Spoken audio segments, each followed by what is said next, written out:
شروع اللہ کے ببرکت نام سے جو اس جہان کا پالنے والا اور رب ہے۔ درود پاک ہو حضرت محمد مصطفیٰ، آپ کی آل پاک، آپ کے جانثار انصار اور اصحاب پر۔ ناظرین کرام، آپ دیکھ رہے ہیں پرائم کینیڈا ٹی وی اور میں ہوں آپ کا میزبان سید حسنین نقوی۔ ناظرین کرام، جیسے کہ آپ کے سامنے ایک بہت ہی خوبصورت پروگرام جو کہ رمضان کے متعلق آپ کے سامنے پیش کیا جا رہا ہے، معرفت رمضان لائیو ٹرانسمیشنز۔ ناظرین کرام، ہماری ایک بہت ہی خوبصورت گفتگو خود معرفت رمضان کے متعلق چل رہی ہے اور ہم بہت ہی اچھے طریقے سے استفادہ کر رہے ہیں، اور ہمارے بہت ہی معزز مہمان جو آج بھی ہمارے ساتھ موجود ہیں، محترم جناب حافظ ظفر اقبال صاحب۔ السلام علیکم ورحمۃ اللہ وبرکاتہ۔ علیکم السلام ورحمۃ اللہ وبرکاتہ۔ محترم خیریت سے ہیں آپ؟ جی الحمدللہ، اللہ کی ذات کا شکر ہے، اور میں بھی آپ کا اور پوری ٹیم کا شکریہ ادا کرتا ہوں کہ الحمدللہ ہمیں یہ موقع ملا کہ ہم اپنے ناظرین تک دین کا اور اللہ کی ذات کا پیغام پہنچا سکیں۔ جی ناظرین، اب ہم چلتے ہیں اپنے سوالات کی جانب۔ محترم، ہمارا آج سب سے پہلا سوال جو کہ خود قرآن کے متعلق ہے، جیسے کہ خود آپ نے بھی عرض کیا اور خود قرآن کے اندر بھی ہے کہ قرآن جو ہے لوگوں کے لیے ہدایت ہے، ہدی للناس، یعنی خداوند متعال نے قرآن کو لوگوں کی ہدایت کے لیے بھیجا۔ بے شک۔ تو یہاں پر جو ہدایت ہے، خود لفظ ہدایت جو اللہ تعالیٰ نے قرآن مجید میں بھی ارشاد فرمایا ہے، خود یہ ہدایت سے کیا مراد ہے؟ بسم اللہ الرحمن الرحیم۔ ماشاءاللہ، بہت اچھا اور اہم سوال۔ انشاءاللہ حتماً آپ کے ذہن میں بھی ہوگا کہ ہدایت سے کیا مراد ہے، اور قرآن نے بہت زیادہ اس ہدایت کو تکرار کیا ہے۔ عزیزان، قرآن کے ان الفاظ سے آشنائی بہت ضروری ہے۔ صحیح۔ قرآن کی کیونکہ یہ وہ بنیادی الفاظ ہیں کہ جن سے آشنائی پوری قرآن کی، یعنی پورے قرآن کو سمجھنے میں معاون اور مددگار ثابت ہوتی ہے، جن کو بعض اوقات علمی اصطلاح میں بنیادی الفاظ کہا جاتا ہے۔ بالکل۔ ان بنیادی ترین الفاظ میں سے جو قرآن کریم کے اندر استعمال ہوئے ہیں، ایک ہدایت ہے۔ صحیح۔ اور جب ہم دیکھتے ہیں کہ قرآن کریم کے نزول کے جو اہداف ہے اور قرآن کریم کے نزول کا جو خداوند کریم نے تعارف کروایا ہے، وہ بھی ہدایت سے کروایا ہے۔ بالکل۔ اور یہ جملہ بہت ساری آیات میں تکرار ہوا ہے۔ بعض جگہ ہدی للمتقین استعمال ہوا ہے، بعض جگہ ہدی للناس استعمال ہوا ہے، اور اس طرح متعدد آیات میں کہ انشاءاللہ حتماً آپ ان کا مطالعہ بھی کرتے ہیں اور مشاہدہ بھی کرتے ہیں۔ بالکل۔ عزیزان، چونکہ قرآن نے بار بار استعمال کیا ہے، تو اس سے انسان کو سمجھ جانا چاہیے کہ یہ کلمہ بہت ہی اہم اور مہم ہے، بہت ہی بنیادی ترین کلمہ ہے کہ جس سے آگاہ ہونا بہت لازمی اور ضروری ہے۔ کیونکہ بعض اوقات ہم الفاظ تو سن لیتے ہیں، حتماً آپ سب نے ہدایت کا لفظ سنا ہوگا اور ایک مفہوم بھی آپ کے ذہن میں ہوگا، اور ایک دفعہ مصیبت یہ ہے ہماری کہ بعض الفاظ جب ہم زیادہ سنتے ہیں، اتنے عام ہو جاتے ہیں کہ اس کی جو اصل حقیقت وہ ہم سے غافل ہو جاتی ہے، ہم سے مطلب اس سے ہم غافل ہو جاتے ہیں، وہ ہم سے دور ہو جاتی ہے، وہ اصل حقیقت ہمارے ذہن سے دور ہو جاتی ہے۔ لہٰذا ہدایت کے مفہوم کو سمجھنا بہت ضروری ہے۔ صحیح۔ اب ہم آتے ہیں کہ ہدایت سے کیا مراد ہے۔ ہدایت کو سمجھانے کے لیے چند مثالیں آپ کی خدمت میں عرض کروں، وہ یہ کہ ہدایت عرب ان ستونوں کو یا ان چیزوں کو کہتے تھے کہ جب عربستان، یا آپ نے دیکھا ہوگا کہ جو عرب علاقہ تھا وہ صحرائی علاقہ تھا، ریگستان تھا، اور یہ جب بھی سفر کرتے تھے، جب کسی دوسرے علاقے میں، کسی دوسرے ملک میں، تو کوشش کرتے تھے کہ راستے میں جو ریگستان تھا، صحرا تھا، وہاں کچھ نشان لگا دیتے تھے، کچھ علامتیں لگاتے تھے، تاکہ اگر کوئی شخص چاہتا ہے کہ اس ملک سے یا اس علاقے سے دوسرے علاقے کی طرف جائے، تو وہ ان علامتوں کو دیکھتے ہوئے اپنے ہدف تک پہنچ جائے، مقصد تک پہنچ جائے۔ ان علامتوں کے سہارے سے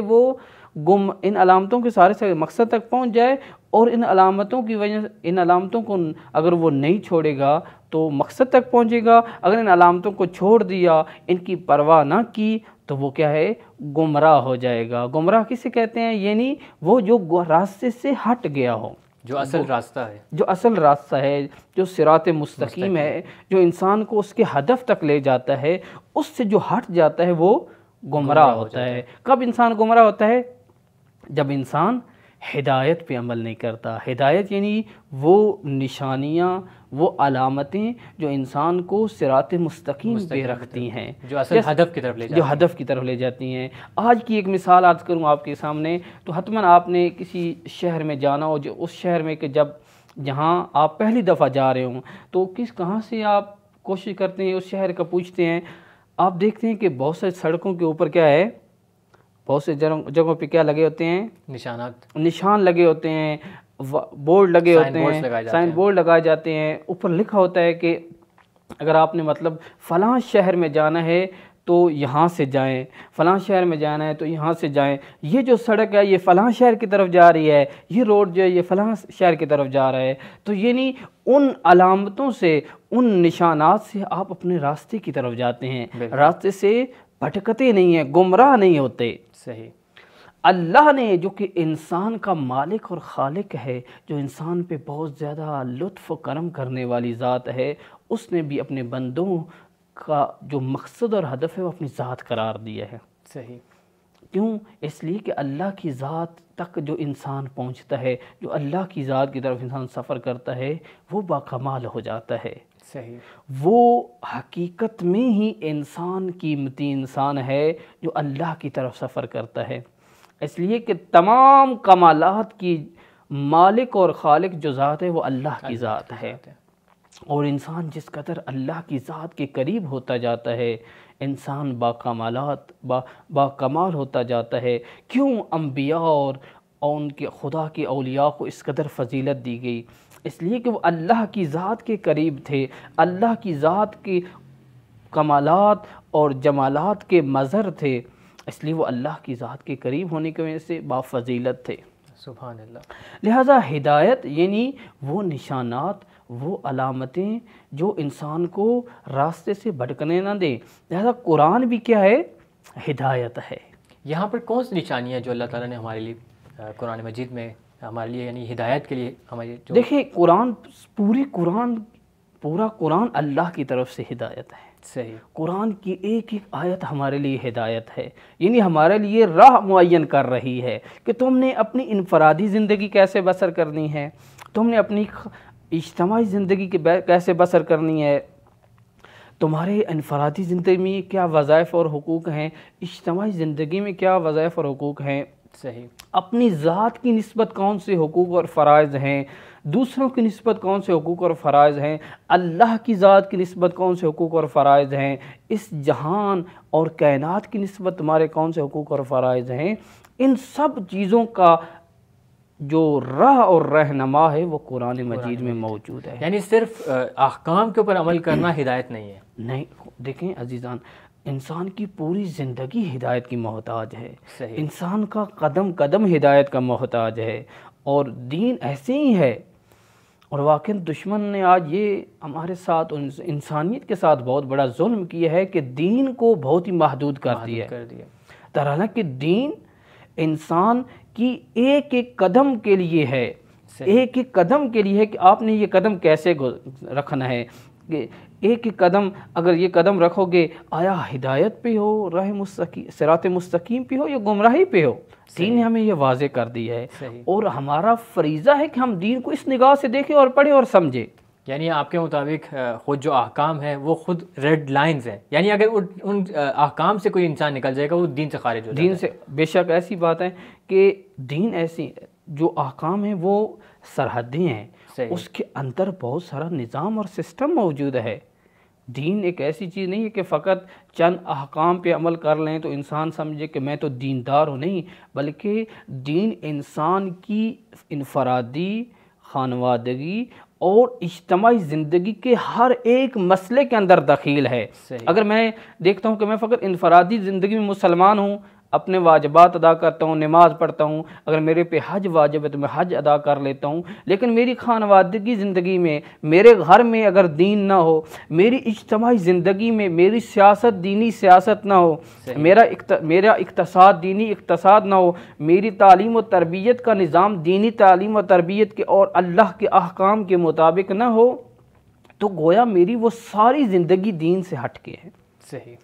اور آپ کو یہ نقطہ عرض کر دوں کہ انسان جہاں جہاں بھی دین سے دور ہوتا ہے وہاں وہاں انسانیت سے بھی دور ہوتا ہے، سے دور ہوتا جاتا ہے۔ انشاءاللہ یہ عرض کروں گا کہ دین اور انسان کا کیا ربط ہے، اور آیا انسان دین کا محتاج ہے یا نہیں۔ محترم جیسے کہ قرآن کے اندر بھی احکام کے متعلق بہت ساری آیات ہیں، خود احکام جو ہے یہ جو دائرہ کار احکام کا، کیا اس کے اوپر بھی کوئی دائرہ کار ہے؟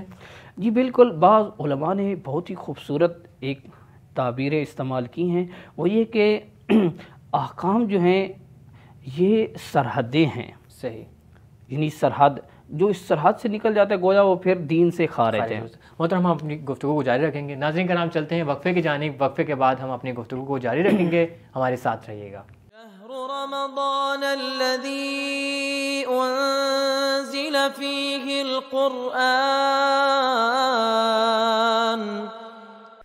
ماہ مبارک رمضان وہ مہینہ کہ جس میں اللہ تعالیٰ نے ہمارے لیے قرآن کریم کو نازل کیا، وہ مہینہ کہ جس میں ہر عمل کا اجر و ثواب کئی گنا بڑھا دیا جاتا ہے، وہ مہینہ کہ جس میں رحمتیں اور برکتیں نازل ہوتی ہیں۔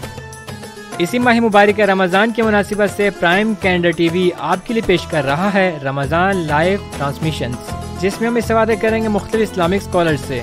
آپ ہمارے اس پروگرام میں اپنے اسلامک موضوعات پر سوالات بھی بھیج سکتے ہیں، اور ہم اپنے اس پروگرام میں دیں گے آپ کے سوالات کے جوابات۔ ہم آپ کے سوالات کے منتظر ہیں، دیکھتے رہیے پرائم کینیڈا ٹی وی۔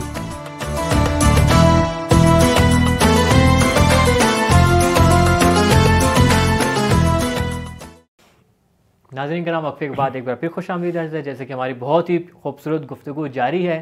اب چلتے ہیں اپنے اسی سوال کی جانب، جیسے کہ محترم آپ نے فرمایا کہ جو احکام ہیں اس کے اوپر بھی ایک دائرہ کار ہے، آپ فرما رہے تھے۔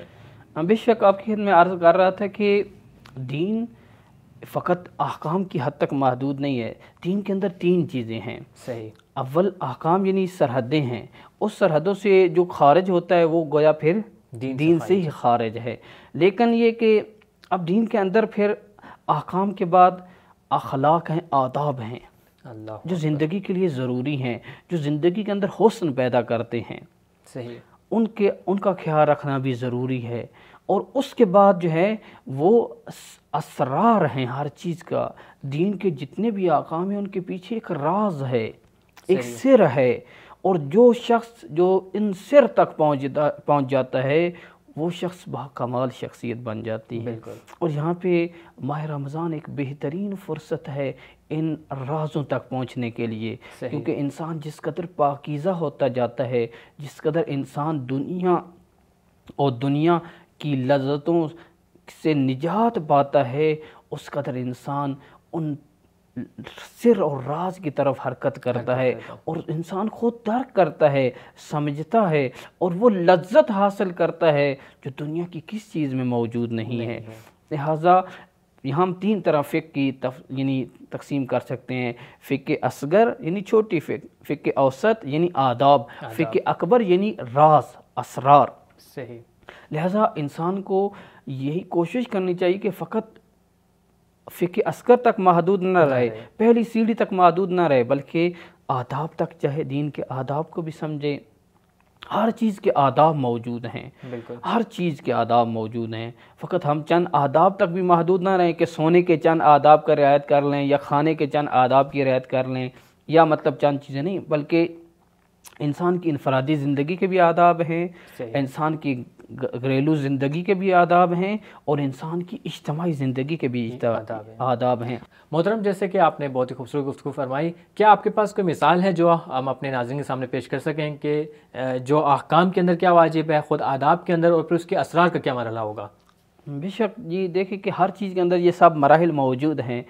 ایک چیز جو آپ کی خدمت میں عرض کروں وہ یہ کہ جب انسان ایک مرد اور خاتون آپس میں شادی کرتے ہیں تو وہاں پہ اگر ہم فقہ اصغر یعنی وہیں فقہ اصغر احکام کی حد تک محدود رہیں تو اس میں یہ ہے کہ سال میں فقط اس کو 2 جوڑے کپڑے دے دیں اور اتنا کھانا دے دیں کہ وہ اس دنیا سے مرے نہ اور اس دنیا سے نہ چلی جائے، رخصت نہ ہو جائے، اور اس طرح اس کے بھی حقوق کیا ہے بہت محدود ہیں، یعنی نفقہ بہت ہی کم مقدار میں جو واجب ہے، جو فقہ میں فقہ اصغر میں ہے۔ لیکن یہ کہ جو آداب فقہ اوسط ہے وہ کہتا ہے نہیں اس تک محدود نہ رہیں، بلکہ آپ اس کو آسانیاں اس لیے پیدا کریں، یعنی آسائش دیں، جس قدر ہو سکتا ہے اس کو راحت اور سکون ملے، بہترین جتنی ہو سکے محنت کریں اور اس کو ایک بہترین گھر اور باقی آسائش دیں۔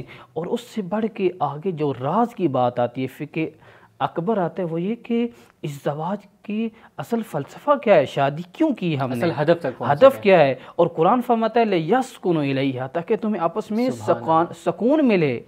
اور آج جس چیز کی کمی ہے، آج مغربی دنیا جس مصیبت میں گرفتار ہے کہ اس زواج جیسی عظیم نعمت کو چھوڑ کر آج عذاب میں مبتلا ہے، قرآن فرماتا ہے اس کی فلسفہ اور حکمت یہ ہے کہ تم آپس میں صحیح طریقے سے ازدواج کرو تاکہ تمہیں سکون ملے اور یہ دنیا تمہارے لیے بہشت بن جائے۔ سبحان اللہ۔ یعنی وہ خانوادہ، وہ خاندان جو صرف اور صرف فقہ پر عمل نہیں کرتا بلکہ خود آداب پر بھی اور اس کے اثرات پر بھی عمل کرتا ہے، تو اس میں کوئی مشکلات پیش نہیں آئیں۔ بے شک ایسی بات ہے۔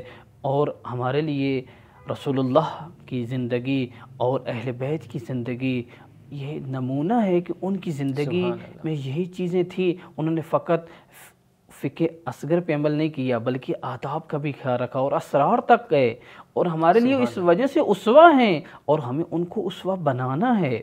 آج ہمارے مسائل کا رائے حل موجود ہے، فقط یہ کہ ہم ان کی طرف توجہ کریں۔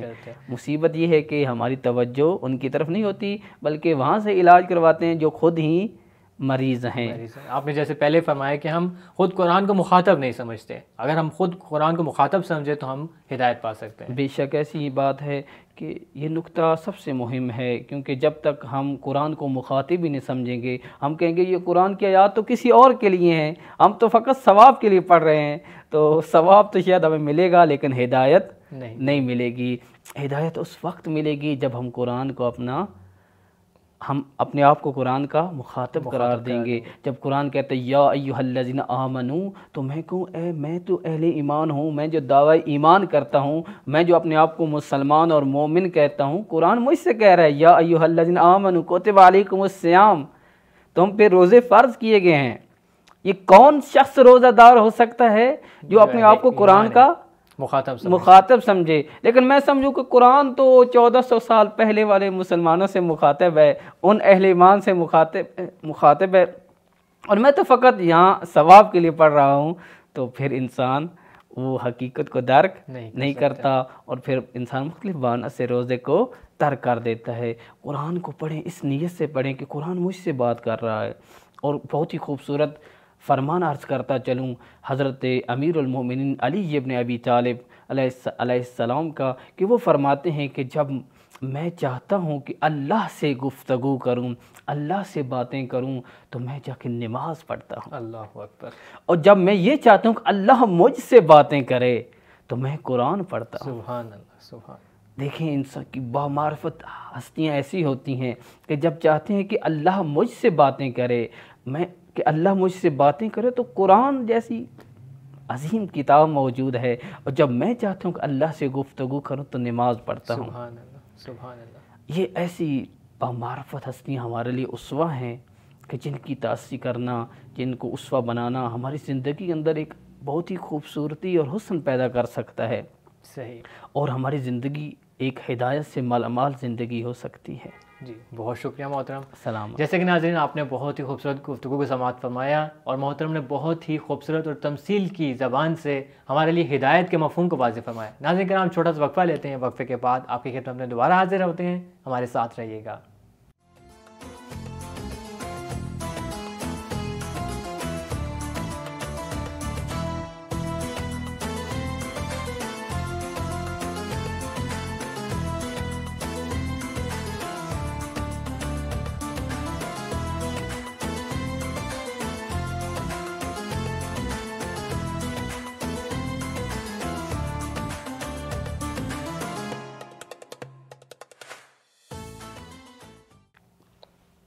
ناظرین کرام وقفے کے بعد ایک بار پھر خوش آمدید ہے۔ جیسے کہ ہماری گفتگو بہت ہی خوبصورت انداز سے چل رہی ہے اور ایک بہت خوبصورت موڑ پر آ چکی ہے، اب ہم چلتے ہیں اپنے اگلے سوال کی جانب۔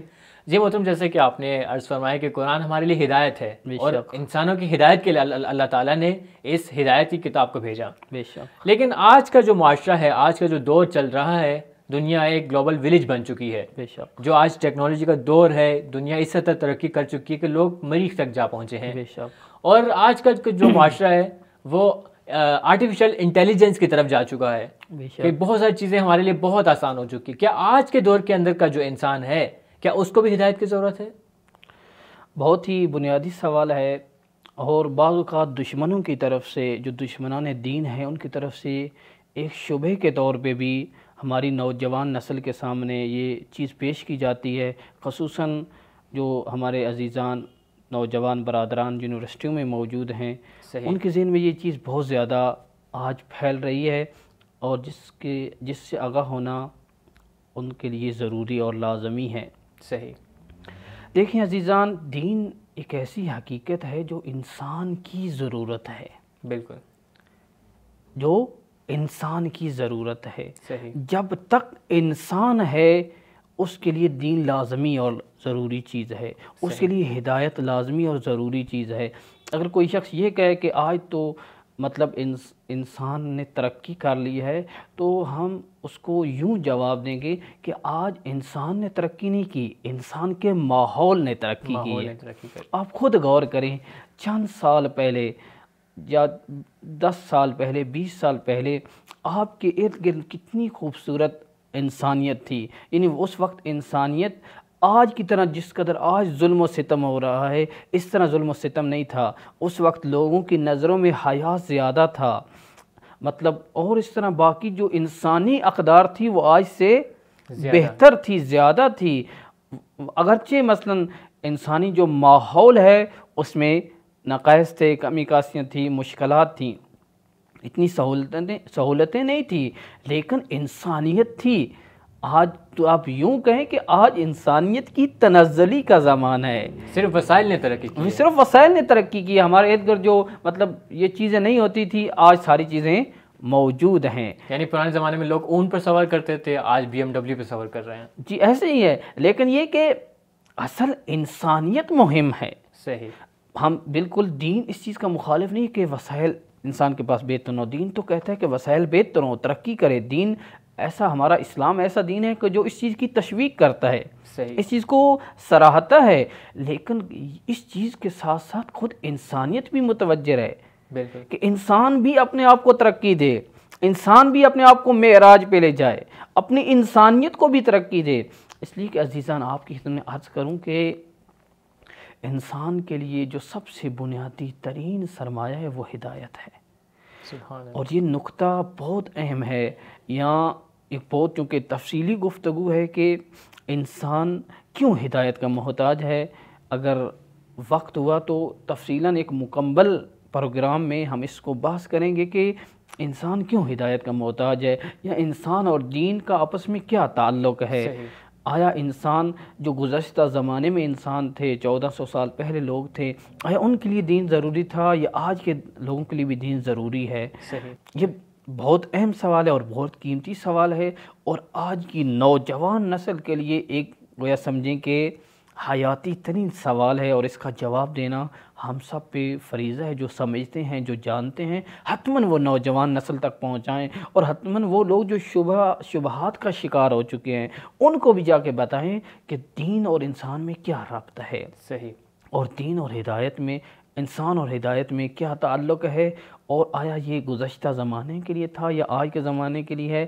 ایک اجمالی طور پر آپ کی خدمت میں عرض کیا ہے کہ جب تک انسان ہے اس کی بنیادی ترین ضرورت ہدایت اور دین ہے. یا اگر کوئی یہ کہے کہ آج تو ہم انسان ہی نہیں ہیں، تو گویا پھر وہ کیا ہے، ہدایت اور دین بھی اس کی کوئی ضرورت نہیں ہے. لیکن اگر کوئی کہے کہ میں انسان ہوں، تو پھر اس کے لیے ہدایت ہر صورت میں اور دین ہر صورت میں لازمی اور ضروری چیز ہے. لہٰذا لیکن اس کی ایک پیچھے ایک بہت بڑی تفصیل ہے کہ انشاءاللہ آپ کی خدمت میں عرض کریں گے. جی محترم، آپ کا بہت شکریہ کہ آپ نے بہت ہی خوبصورت انداز سے گفتگو فرمائی. انشاءاللہ اس موضوع کو ہم جاری رکھیں گے اگلے پروگرام کے لیے. ناظرین کرام، اب یہاں پر ہمارے پروگرام کا وقت تمام ہوا جاتا ہے۔ اللہ تعالیٰ سے دعا گو ہیں کہ اللہ تعالیٰ ہمارے اس روزے کو اپنی بارگاہ میں قبول و منظور فرمائیں۔ ناظرین کرام، جیسے کہ بہت ہی خوبصورت گفتگو ہو چکی ہے اور گفتگو اس مرحلے پر پہنچ چکی ہے کہ انسان ہدایت کا محتاج ہے۔ ایسا نہیں ہے کہ انسان ہدایت کا محتاج نہیں ہے، انسان نے ترقی نہیں کی بلکہ خود وسائل نے ترقی کی ہے، اور وسائل کا ترقی ہونا باعث نہیں بنتا کہ انسان ہدایت سے دور ہو جائے، کہ انسان ہدایت کا محتاج نہ رہے۔ انشاءاللہ اس گفتگو کو اگلے پروگرام کے لیے چھوڑتے ہیں اور اگلے پروگرام میں اس کو مزید تفصیل کے ساتھ بیان کریں گے۔ اگلے پروگرام تک کے لیے اجازت دیجیے۔ اللہ حافظ، خدا نگہدار۔